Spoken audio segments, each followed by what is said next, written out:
Assalomu alaykum, hurmatli bog'bonlar. Bugun 2026-yil 12-fevral sanasida gilos bog'larimizga xudo xolasa dori tashlash jarayonidamiz. Xudo xolasa mana chiroyli qilib agatlarni tottirdik. Ko'rishlaringiz mumkin. Endi bu holati. Endi bizda bir xatolik bo'lib o'tgan ekan, shu xatoni sizlar ham takrorlamasliklaringiz uchun aytib o'taman. Mana shu holatiga oldin dorini tashlab chiqardik. Endi bitta shunaqa bo'lyaptiki, dorini tashlagan jarayonimizda bu bankni ustiga tushgan 30-40% dori shuning ustida isparena bo'lib yo'q bo'lib ketar ekan.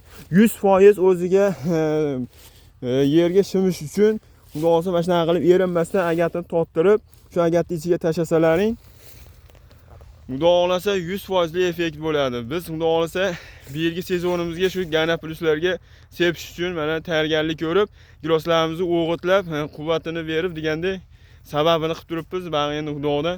Sizlar ham harakatda bo'linglar, sog' bo'linglar, salomat bo'linglar, layklar bosib, podpishkada bo'lamiz, obuna bo'lishni unutmaymiz.